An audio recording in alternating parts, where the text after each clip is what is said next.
सोचिए, एक ऐसी जगह जहां जमीन के नीचे इतना खजाना है कि पूरी दुनिया की टेक्नोलॉजी चलती है, लेकिन उसी जमीन पर रहने वाले लोग आज भी भूखे सोते हैं। जहां से निकलने वाले खनिज आपके मोबाइल, लैपटॉप और इलेक्ट्रिक कार को ताकत देते हैं, लेकिन उन्हें निकालने वाले बच्चों के पास खुद पहनने के लिए जूते तक नहीं होते। ये कोई कहानी नहीं है, ये हकीकत है। और ये हकीकत है अफ्रीका के उस देश की जिसे दुनिया democratic Republic of the Congo के नाम से जानती है। लेकिन सवाल ये है, अगर ये देश इतना अमीर है तो यहाँ के लोग इतने गरीब क्यों हैं? क्यों यहाँ का बचपन स्कूल की किताबों में नहीं? और आखिर कौन है वो लोग जो इसी देश के घने जंगलों में आज भी बिना किसी आधुनिक सुविधा के अपनी एक अलग दुनिया में जी रहे हैं? आज की इस वीडियो में हम आपको दिखाने वाले हैं कॉन्गो की वो सच्चाई जो ना सिर्फ आपको चौंकाएगी बल्कि सोचने पर भी मजबूर कर देगी। इसलिए वीडियो को अंत तक जरूर देखना, क्योंकि जो आप देखने वाले हैं वो शायद आपने पहले कभी नहीं देखा होगा। अगर आप ऐसी ही अनदेखी और सच्ची कहानियां देखना पसंद करते हैं तो वीडियो को लाइक करें और चैनल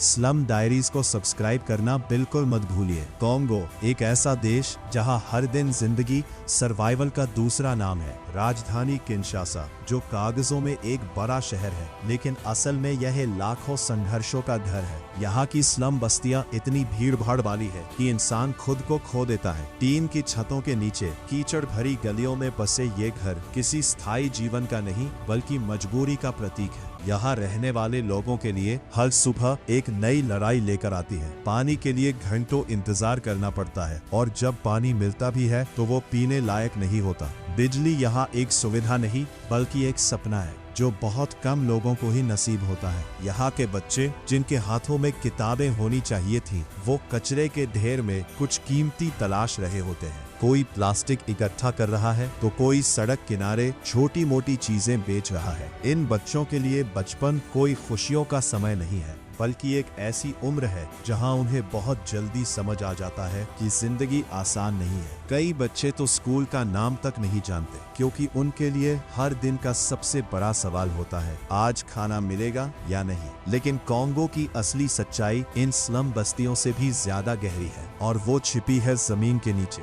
यहाँ की खदानें जहाँ से दुनिया के सबसे कीमती खनिज निकाले जाते हैं, खासकर कोबाल्ट, जो आज की टेक्नोलॉजी का सबसे जरूरी हिस्सा बन चुका है। लेकिन इस कोबाल्ट को निकालने की कीमत इंसानियत चुका रही है। हजारों मजदूर और उनमें भी सबसे ज्यादा बच्चे इन खदानों में काम करते हैं, बिना किसी सुरक्षा के, बिना किसी ट्रेनिंग के। लेकिन ये सब रुकता नहीं, क्योंकि गरीबी यहाँ इंसान को विकल्प नहीं देती, सिर्फ मजबूरी देती है। सोचिए, जिस मोबाइल से आप ये वीडियो देख रहे हैं, हो सकता है उसकी बैटरी में लगा कोबाल्ट किसी ऐसे ही बच्चे ने निकाला हो। ये सच सुनने में जितना असहज लगता है, असल में उससे कहीं ज्यादा डरावना है। लेकिन कॉन्गो की कहानी सिर्फ दर्द और संघर्ष की नहीं है। इस देश का एक दूसरा चेहरा भी है जो उतना ही रहस्यमयी है। इस देश के घने जंगलों में आज भी ऐसी जनजातियां रहती हैं जो आधुनिक दुनिया से पूरी तरह अलग है। इन्हें पिग्मी जनजाति कहा जाता है।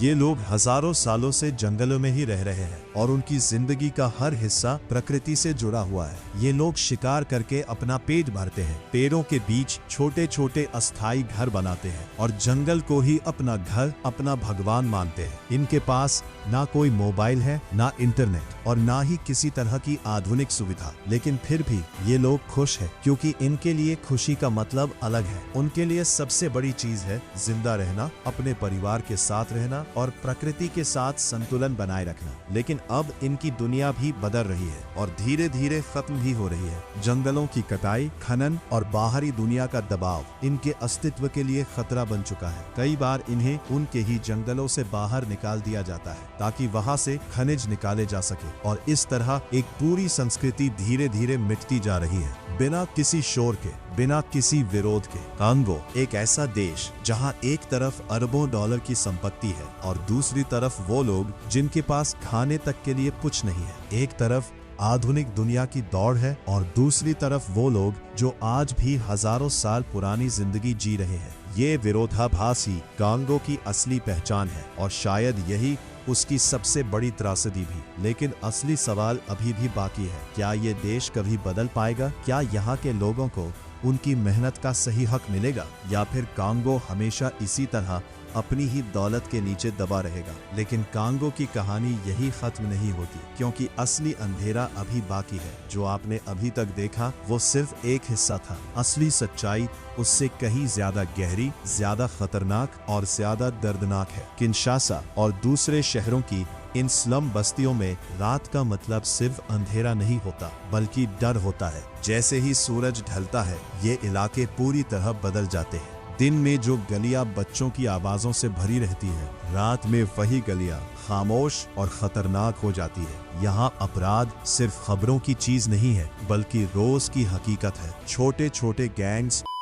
के साथ सड़कों पर घूमते हैं और किसी भी कमजोर इंसान को अपना शिकार बना लेते हैं। लेकिन इन अपराधियों की कहानी भी अलग नहीं है, क्योंकि उनमें से ज्यादातर वही लोग हैं जो कभी इन स्लम्स में भूखे सोए थे। जब इंसान के पास कुछ खोने के लिए नहीं बचता, तब वो किसी भी हद तक जा सकता है। यही वजह है कि यहाँ क्राइम एक चॉइस नहीं, बल्कि एक मजबूरी बन चुका है। और फिर आता है कांगो का सबसे खौफनाक सच, बचपन का खो जाना। यहाँ हजारों बच्चे ऐसे हैं, इन बच्चों को बहुत छोटी उम्र में ही घर से अलग कर दिया जाता है और फिर उन्हें ट्रेनिंग दी जाती है। धीरे धीरे ये बच्चे अपने अंदर के इंसान को खो देते हैं। उनके लिए एक सामान्य चीज बन जाती है। सोचिए, एक 10 से 12 साल का बच्चा जिसके हाथ में किताब होनी चाहिए थी। ये सिर्फ एक देश की समस्या नहीं है, ये इंसानियत के लिए एक बहुत बड़ा सवाल है। कांगो के कई हिस्सों में आज भी संघर्ष जारी है। अलग अलग मिलिशिया ग्रुप्स और ताकतें इस देश के खनिजों पर कब्जा करने के लिए लड़ रही हैं, और इस लड़ाई में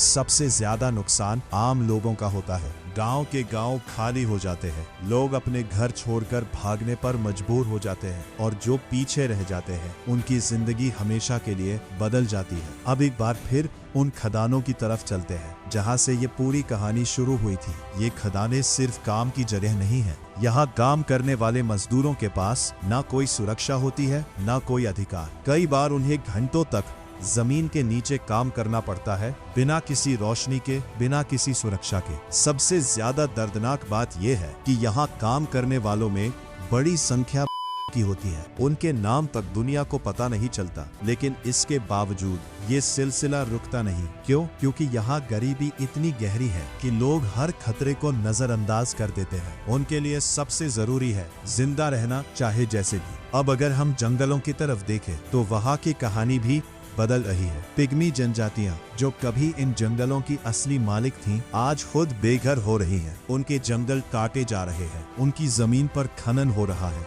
और उन्हें धीरे धीरे उस दुनिया में धकेला जा रहा है जिसे वो कभी समझ ही नहीं पाए। उनकी पूरी जिंदगी जंगल पर निर्भर थी। वो शिकार करते थे, फल इकट्ठा करते थे और प्रकृति के साथ संतुलन बनाकर रहते थे। लेकिन अब जब जंगल ही नहीं बच रहा, तो उनका अस्तित्व भी खतरे में है। कई जनजातियां मजबूरी में शहरों के किनारे आकर बस गई हैं, जहां उन्हें भेदभाव और गरीबी का सामना करना पड़ता है। कांगो की सबसे बड़ी सच्चाई यही है कि यहाँ की अमीरी और गरीबी एक ही जगह पर साथ साथ रहती है। एक तरफ अरबों डॉलर के खनिज और दूसरी तरफ वो लोग जिनके पास खाने तक के लिए कुछ नहीं है। यह विरोधाभास सिर्फ चौंकाने वाला नहीं है, बल्कि दर्दनाक भी है। लेकिन अब सवाल सिर्फ कांगो का नहीं है, सवाल हमारा भी है। क्या हम सच में इस सच्चाई से अलग हैं? क्या हमारी रोजमर्रा की चीजें कहीं ना कहीं इस दर्द से जुड़ी हुई है? जिस मोबाइल को हम हर दिन इस्तेमाल करते हैं, क्या वो भी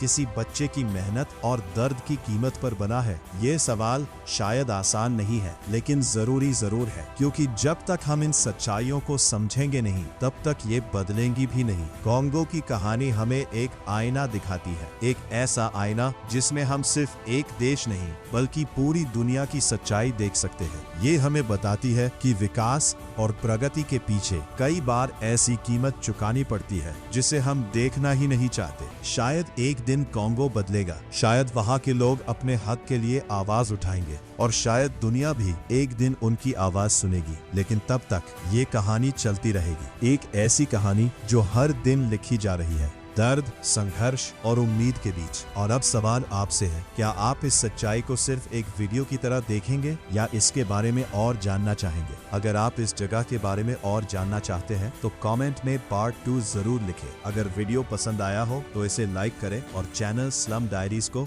सब्सक्राइब करना बिल्कुल मत भूलिए।